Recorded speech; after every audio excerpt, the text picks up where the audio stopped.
प्यारे बच्चों, आज हम लोग दानवीर कर्ण के बारे में जानेंगे।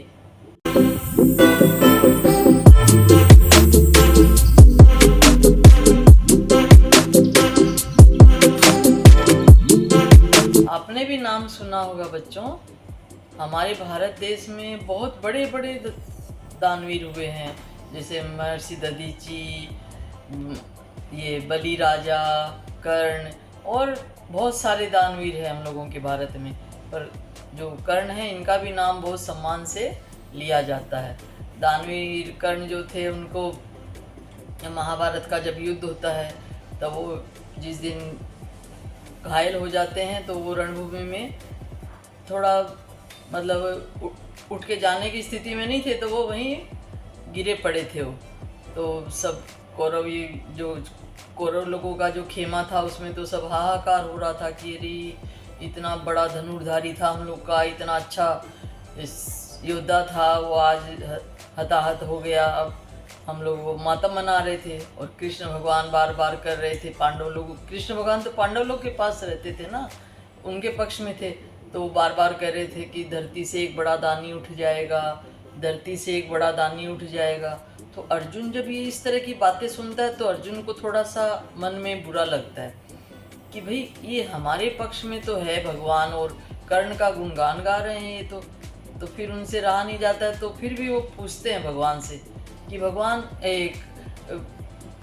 कृष्ण भगवान को बोलते हैं कि आप ये क्या कर रहे हैं, आप यहाँ इस पक्ष में हैं और वो बार बार बोले जा रहे हैं कि दानवी धरती से बड़ा दानी का आज प्रस्थान हो जाएगा।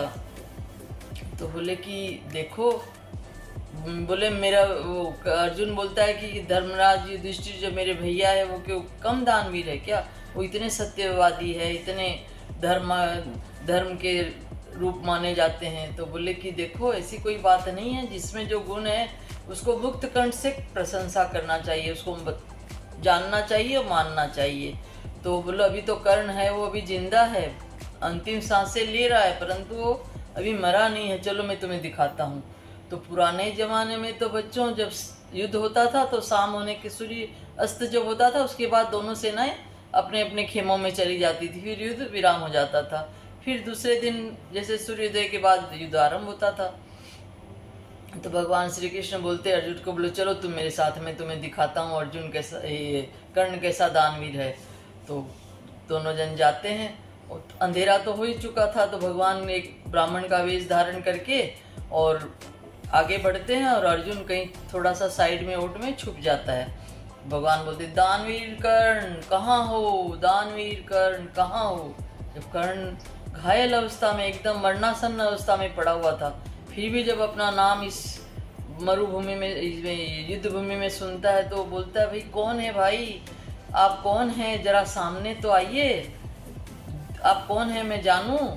तो भगवान सामने आते हैं, बोले कि भाई मैं तो ब्राह्मण हूँ और मुझे 2 सरसों के दाने के बराबर स्वर्ण चाहिए आपसे। तो कर्ण बोलता है कि ब्राह्मण देवता, मैं तो मेरी तो यही मतलब जो है मेरा जो संस्कार जैसा है मैं यही करता हूँ, मेरे द्वार से कोई भी खाली हाथ नहीं लौटता है, परंतु मैं तो यहाँ मरणासन पड़ा हुआ हूँ। तो आप ऐसा कीजिए, 2 सरसों के दाने क्या, आपको जितना स्वर्ण चाहिए आप मेरे घर चले जाइए, वहाँ मेरी पत्नी है, वो आपको आप जितना बोलेंगे उतना स्वर्ण दे देगी।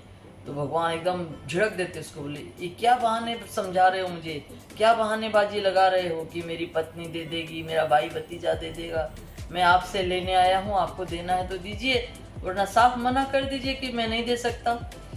तो फिर अचानक से कर्ण को याद आता है कि अरे मेरे दांत में तो सोने का कवर लगा हुआ है। तो बोलता है कि रुकिए रुकिए रुकिए ब्राह्मण देवता, आप ऐसा कीजिए, मेरे दांत में स्वर्ण लगा हुआ है तो आप मेरा दांत तोड़ के ले लीजिए। बोले अरे छी छी छी छी, ब्राह्मण देवता, मैं ब्राह्मण इसीलिए बना हूँ क्या, लोगों के दांत तोड़ूंगा और सोना लूँगा, तुम्हें बोलने में जरा भी लज्जा नहीं आई क्या। तो बोलता है कि कर्ण से बेचारा सहम जाता है थोड़ा, तो बोलता है कि ठीक है ब्राह्मण देवता, वो सामने एक पत्थर पड़ा है वो आप मुझे दे दीजिए, मैं ही तोड़ के दे दूंगा। बोले वाह वाह, 2 सरसों के दाने के स्वर्ण क्या मांगने आ गया, ये तो मुझसे पत्थर डुलवाएगा, ये मुझसे चाकरी करवाएगा। मैं ये सब नहीं करता हूँ, देना है तो दो, नहीं तो साफ जवाब दे दो मेरे को। तो फिर कर्ण कुछ नहीं बोलता है, बेचारा घसीट घसीट के वो पत्थर के पास पहुँचता है और उसी पत्थर पे अपना जो मुंह है उसको खोल के मतलब पत्थर पे जोर से पटक देता है। तो कर्ण के दांत टूट जाते हैं। फिर वो बेचारा घायल तो इतना जोर से बुरी तरह से था, वो मरनासन ही था। तो जैसे हाथ में लेके वो दांत को और ब्राह्मण देवता को देता है, ब्राह्मण देवता 3 कदम पीछे खिसक जाते हैं, बोलते अरे जूठा दे रहा ब्राह्मण को भी, क्षत्रिय हो के एक ब्राह्मण को तुम अपना जूठ नहीं है। पर वो फिर अपने मन में संकल्प करता है, अपना जो तरकश होता है तीर कमान लेके, और इतना कष्ट से वो बेचारा धरती में तीर छोड़ता है। और जैसे ही तीर छोड़ता है वैसे ही धरती से पानी का फव्वारा फूट पड़ता है। फिर उस दांत को धोता है, सोने के जो कवर जो लगा हुआ था दांत पे, और उसको फिर ब्राह्मण देवता के हाथ में रखता है। अब जैसे ही ब्राह्मण देवता के हाथ में रखता है तो भगवान अपने स्वरूप में आ जाते हैं। बोले धन्य है कर्ण, तुमको हम मान गए तुमको कि तुम कितना सचमुच का, तुम्हारा ऐसा ही नाम नहीं है, तुम सचमुच का दानवीर है। तो तुम मांगो, मैं खुश हूँ तुमसे। तो बोले भगवान मैं तो आपके दर्शन साक्षात पा लिए, अब मांगने की कोई ज़रूरत भी नहीं है, और मैं तो कर्ण हूँ, मैं तो सब दिन देते ही रहा, मांगना तो मुझे आया ही नहीं, मुझे ज़रूरत भी नहीं है। और अब अंत समय में जब आपके साक्षात दर्शन हो गए, इससे बड़ी तो उपलब्धि दुनिया में कोई हो ही नहीं सकती है, मुझे कुछ नहीं चाहिए। और आपके दर्शन हुए हैं, आपका जो प्यार मिला है, इससे बड़ा दुनिया में और कोई चीज़ है भी नहीं और मुझे चाहिए भी नहीं। और ऐसे बोल के बच्चों वो भगवान के चरणों में मस्तक रख के और वहीं उसके प्राणांत हो जाते हैं। तो जो अर्जुन जब देख रहा होता है तो वो भी आके उसको प्रणाम करता है और भगवान को बोलता है कि भगवान मुझसे गलती हो गई, जो मुझे बहुत दुख हो रहा था कि आप उसका गुणगान गा रहे थे कि भाई एक महान दानी आज धरती से उठ जाएगा, सचमुच में धन्य है, ये जो कर्ण का जो जीवन है वो धन्य है। ऐसे वो अर्जुन भी उनको बोलता है। तो बच्चों इसमें जैसे हमारे ऋषि मुनि, हमारे सनातन धर्म में, शास्त्र हमें यही बतलाते कि जीवन में कोई भी आदर्श आदमी का अच्छा आदर्श होना चाहिए। भाई एक जैसे हम लोग सत्यवादी राजा हरिश्चंद्र का नाम लेते हैं, मर्यादा पुरुषोत्तम भगवान का नाम लेते हैं, रामचंद्र जी का। तो एक जीवन में किसी अच्छे संकल्प को धारण करने से बच्चों उसकी कीर्ति युगों युगों तक एकदम अमिट रहती है।